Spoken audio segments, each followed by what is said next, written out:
Cinema world में आपका एक बार फिर से खैरो मकदम।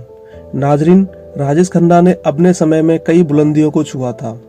अपने एक्टिंग के साथ साथ उन्होंने अपने चार्म से भी सबका दिल जीत लिया था।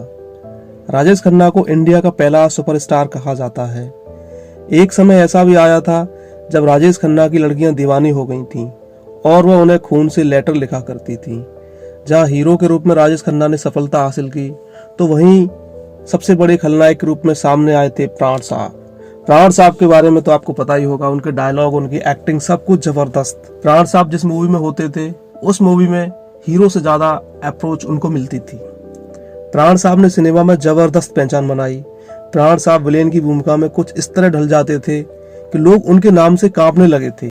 अक्सर ऐसा होता था कि लोग जहां भी जाते थे तो फिल्मों के बारे में कोई बात होती थी तो प्राण साहब का जिक्र जरूर होता था।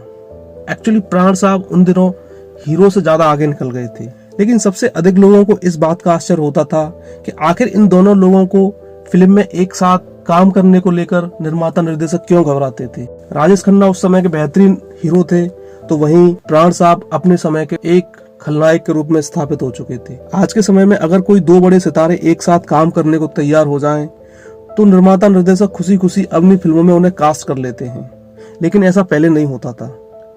राजेश खन्ना और प्राण साहब के दौर में ये दोनों ऐसे सफल नायक और खलनायक थे जिन्हें एक साथ फिल्म में कास्ट करने से निर्माता निर्देशक बचते थे। हालांकि इन दोनों ने बड़े पर्दों पर कई सफल फिल्मों में एक साथ काम किया, लेकिन इसके बावजूद भी निर्माता ये नहीं चाहते थे कि ये दोनों साथ में हों। आखिर ऐसी क्या वजह थी कि निर्माता निर्देशक इन दोनों को नहीं लेना चाहते थे।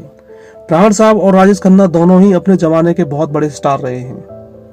एक सुपरस्टार तो दूसरा सबसे बड़ा खलनायक। दरअसल प्राण साहब एक ऐसे कलाकार थे जिन्हें उनकी खलनायकी के लिए अभिनेता से अधिक पैसे मिलते थे, क्योंकि मूवी में उनका रोल इतना जबरदस्त होता था कि हीरो उनकी अप्रोच के आगे फीका पड़ जाता था। लोग सिर्फ प्राण साहब के ही किस्से गुनगुनाते थे उस फिल्म में, जिस वजह से प्राण साहब की फीस अधिक थी। प्राण साहब का कहना था कि जो भौकाल और बात खलनायकी में होती है वो नायकों में नहीं होती। यानी प्राण साहब का खुले शब्दों में कहना था कि जो रौब और जो दमदारी खलनायकी के रूप में होती है वो नायक के रूप में नहीं हो पाती।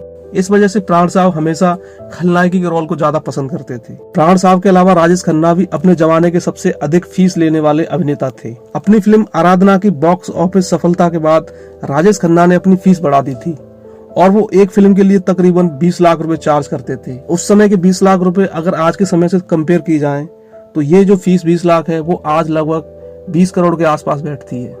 और ये जो फीस है वो आज के न्यू कमर अभिनेता जैसे शाहरुख खान और आमिर खान लेते हैं, जो उस जमाने में बहुत अधिक थी। अधिक फीस होने के बाद भी निर्माता अपनी फिल्मों को सफल बनाने के लिए सिर्फ और सिर्फ राजेश खन्ना को ही कास्ट करते थे, वो प्राण साहब को नहीं लेते थे। एक्चुअली उसका रीजन भी यही था।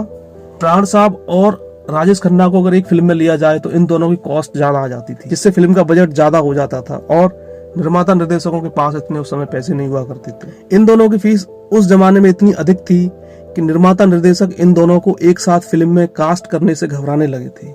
हालांकि प्राण साहब और राजेश खन्ना ने एक साथ बहुत ही कम फिल्मों में काम किया, लेकिन वो फिल्में बॉक्स ऑफिस पर सुपर हिट रहीं। लेकिन इसके बावजूद भी निर्माता इन्हें एक साथ फिल्म में नहीं लेना चाहते थे।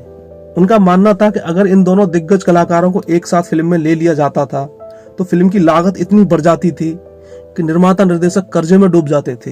अगर वो इन दोनों को एक साथ मूवी में लेते थे तो निर्माता निर्देशकों को फिल्म का बजट बढ़ाना पड़ता था।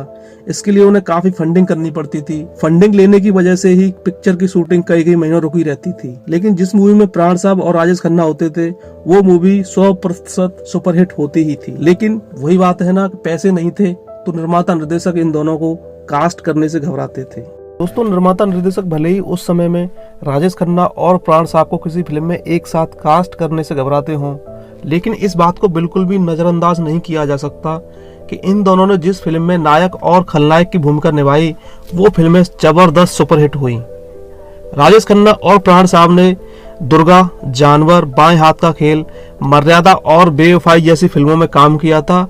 उनकी ये फिल्में बॉक्स ऑफिस पर इतनी जबरदस्त सफल हुई थीं कि ये फिल्में आज भी यादगार हैं। इन फिल्मों में इन दोनों की एक्टिंग का जलवा इतना था कि लोग थिएटर के बाहर जब निकलते थे तो प्राण साहब और राजेश खन्ना को ही नाम लिया जाता था।